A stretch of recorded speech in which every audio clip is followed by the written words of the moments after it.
কি রে, মুখটা হাঁড়ি করে আছিস কেন? কেন, আমি কি কুকার যে মুখটা কুকুরের মতো করে রাখবো?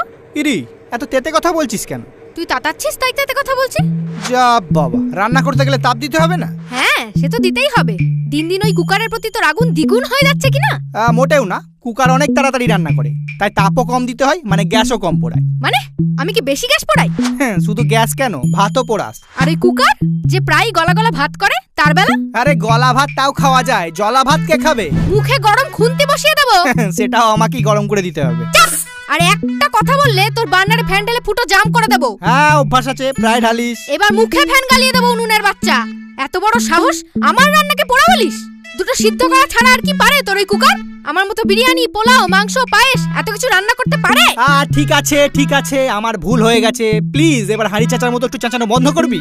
এই মুখ সামলে, না হলে হাঁড়ি কাটে তোর গ্যাস পাইপ কেটে দেবো। তুই মনে হচ্ছে জানিস না আমি কোন বংশের হাঁড়ি। তা তোর হাঁড়ি খবর আমি জানবো কি করে? তো জেনে রাখ, আমার পূর্বপুরুষ ছিল মুঘল সাম্রাজ্যের প্রধান বিরিয়ানির হাঁড়ি। সম্রাট হুমায়ুন যখন রাজ্য হারিয়ে পারস্যে আশ্রয় নেয়, তখন পারস্য সম্রাট তাকে খাতির করে খাবার দাবার লাল কাপড়ে ঢেকে পরিবেশন করে। ব্যাপারটা সম্রাটের এত ভালো লাগে যে মুঘল দরবারেও সেটা চালু হয়ে যায়। আর প্রথম যে হাঁড়িকে লাল কাপড় পরানো হয় সেই ছিল আমার দাদুর দাদুর দাদুর দাদুর দাদু। তারপর তো বংশানুক্রমে কেউ হয়েছে রসের হাঁড়ি, কেউ হয়েছে মিষ্টির হাঁড়ি, কেউ বা হয়েছে শখের শিল্পী হাঁড়ি, কেউ বা বাজানোর হাঁড়ি। তো এমন বংশের যে হাঁড়ি আমি, তার সঙ্গে তুই ওই সামান্য কুকারের তুলনা করছিস? ওফ, এ তো হাঁড়ি নিয়ে বড্ড বাড়াবাড়ি শুরু করেছে। আমি তো বুঝতে পারছি না কুকারের প্রতি তোর এত জেলাসি কেন?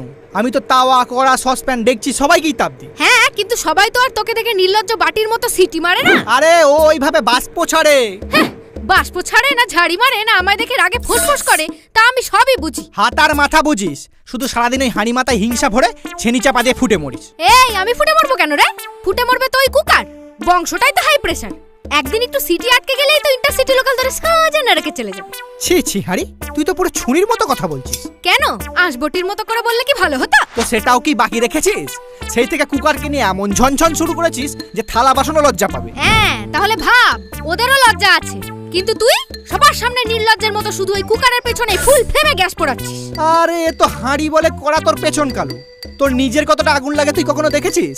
তোর এই যে পোলাও, মাংস, বিরিয়ানি এগুলো কি গোবর গ্যাসে রান্না হয়? মাসের অর্ধেকের বেশি গ্যাস তো তোর পেছন গরম করতে করতেই শেষ হয়ে যায়। বিশ্বাস না হলে চামচকে জিজ্ঞাসা কর। ওকে কেন জিজ্ঞেস করতে যাব? ও তো একটা চামচা, হাঁড়ির খবর বাড়ি বাড়ি বলে বেড়ায়। তো তাহলে গ্যাসকেই জিজ্ঞেস কর, ও তো সব জানে। ও বাবা, ওটা তো আবার আরেকটা মিথ্যেবাদী। লিখে রাখে 15 কেজি, গ্যাস দেয় 10 কেজি। ওর হিসেবের আবার কোনো ভরসা আছে নাকি? হ্যাঁ সেই, এক্ষুনি গ্যাসের হিসেব ফাঁস হলে তোর হাটে হাঁড়ি ভেঙে যাবে কিনা? কি কাঁটা চামচের কাঁটা বিধিয়ে এত বড় কথা?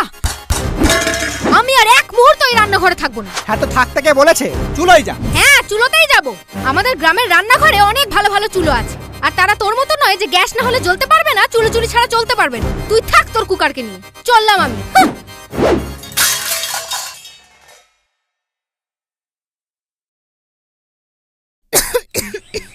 আরে আর কতক্ষণ জ্বলতে লাগবে তোমার? রান্নার মাঝে এরকম ঝপ করে নিভে গেলে হয় নাকি? আর এত ধোঁয়া কেন এখানে? আমরা কি স্মোকি বিরিয়ানি তৈরি করছি নাকি? না না, আসলে একটা ভেজা কাঠ পড়ে গেছে, বুঝতেই পারিনি, তাই তো অত ধোঁয়া হচ্ছে। তবে চিন্তা করো না, পুরোটা শেষ হয়ে গেছে, কিন্তু কিছু খড়ের ব্যবস্থা করছি। হয়ে গেল। কি কুক্ষণে যে ঝগড়া করে চলে আসতে গেলাম। এরকম কালি ঝুলি মেখে হাঁড়ির হাল হবে জানলে কখনো আসতাম না। হায় রে আমার পোড়া পেছন।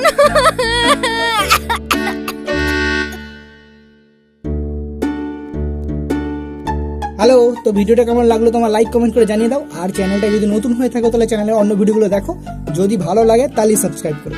তো দেখাচ্ছি পরের ভিডিওতে। এখন টাটা।